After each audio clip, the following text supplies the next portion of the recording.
Do you swing for the fences, or you're happy with a base hit? When you swing for the fences, you are the type to buy lotto tickets often. Not once a year, but maybe 30 times a year. You are the type to trade in stocks. Not the Warren Buffett methodology of long-term value investing, but day trading. You jump in at an opportunity versus thinking it through for a long time. That's what I mean by swinging for the fences. A base hit is more like you're happy for a small win, right? You're happy your stock went up 5%. You don't need to feel happy to go up 50%.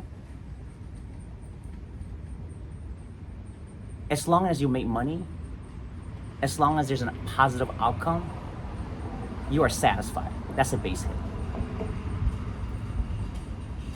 And I want to talk about this because when you are a young man, you don't think, or if you do, you would think that hitting a home run, you would be more successful. Because even if you swing and a miss, you're bound to hit a home run. That's a common thinking. So if I swing 10 times and I miss 9 times, but I hit a home run once, that's all you need. Where if you're thinking, I'm satisfied with single, you might not get anywhere. And I think that was how I thought. And throughout most of my adult life, I went for the home run. Let me give you an example. I have a sister. She's an accountant.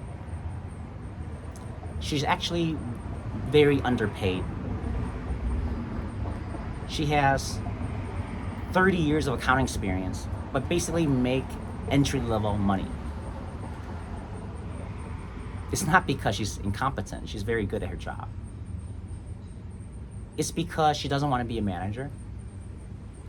She likes her flexibility. And she's just bored at home if she doesn't have a job. She doesn't need a job. She just wants a job, so she's not bored. So, a senior accountant making entry-level money, you're thinking she's probably poor. She's worth $8 million. She has 8 houses. Most of them paid off.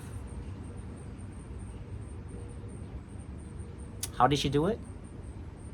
She didn't go for the home run. She never did. She's been working as an accountant, mostly entry-level jobs, for the last 30 years. Her husband is a police officer. Now, police officers make decent money. But, they don't make 150 grand a year. But they don't make 50 grand a year either. A big city police officer can make 100 grand with overtime. Probably even more. The point is, they don't make a lot of money. So you have a couple making okay money. But they have 8 houses. They're worth $8 million. And they did this by doing simple things. They buy their first house where they live in. A few years later, they bought a second house to rent. And every 2 years, they do that. Right? So each house that they get in a few years, by leveraging the houses that they have to borrow more money, the equity that they built, they're basically scoring base hits, right? They're not swinging for the fence.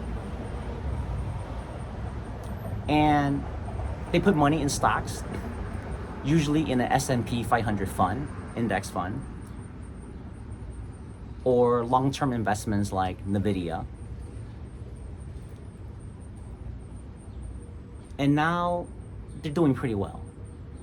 They have been doing pretty well. The husband, who is in his late 50s, has been retired for 4 years. Basically, he didn't work since 54, 55. And my sister could have retired years ago. She's just a few years older than me. But again, she chose to work because she doesn't want to be bored. And then you have me, swinging for the fences since my 20s. And every time I swung for the fences, I either miss or I make contact, but someone catches the ball. Right? I get an out. It could be a $75,000 investment in a bar. Sounds like a great idea at the time. It was near downtown. It was a speakeasy type. And I was partnering with people who were in the bar business. But little did I know that the landlord wanted us out. We don't know that for sure, but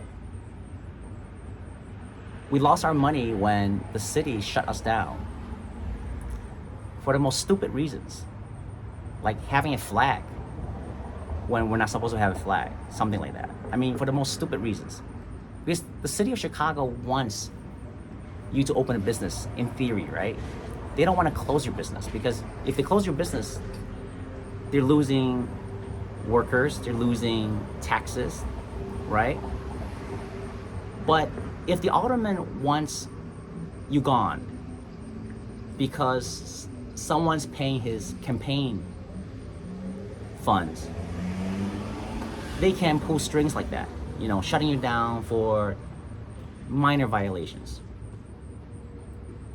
And that's what happened. So just one example, I lost $75,000 investing in a bar, and months later it was shut down because we assume, we have no proof, but we couldn't really, because we have no proof, we didn't go to court. But basically, all of us lost our money because the city shut us down. And we found out 2 years later, our bar and the restaurant below it were raised for a new condo tower, multi-million-dollar condo tower. So, yeah, I think we know why we were shut down. The landlord wanted his money, gave some to the alderman, and things happened. Listen, we have no proof, but we cannot think of any other reason. Or me playing in stocks. Instead of long-term investment, I day trade. And I day trade on and off for most of my life, but I would say in the year 2020, when COVID hit, I had nothing to do. My business was basically shut down. I lost my social events business. Our coffee shop business was slow, and I just had nothing to do. And I had money sitting around, right? And I just want to do something. I just want to make whatever money I had to be 5, 10, 50 times bigger. Not 10% more, but like 200 times more, 500 times more. So I day traded. And within 2 months, I lost $200,000 day trading. 2 months. I literally went crazy. I had a nervous breakdown, and it took me many months to recover. I think a lot of my health problems came from that time. Losing basically all my money, probably having COVID, the stress of COVID, the stress of losing the money, and that just aggravated my health. Now I have a bad heart, anxiety, and high blood pressure. So those are examples of me, at least, swinging for the fences, and my sister being happy with a base hit. Now she's worth $8 million, and I'm doing YouTube videos. So how about you? Are you the type to hit base hits? Or are you the type to swing for home runs? And how are you doing with that? Are you like me, still trying to find your footing? Or you did hit a home run? You swung several times and you connected, and now you're living large, or you're living well. Let me know.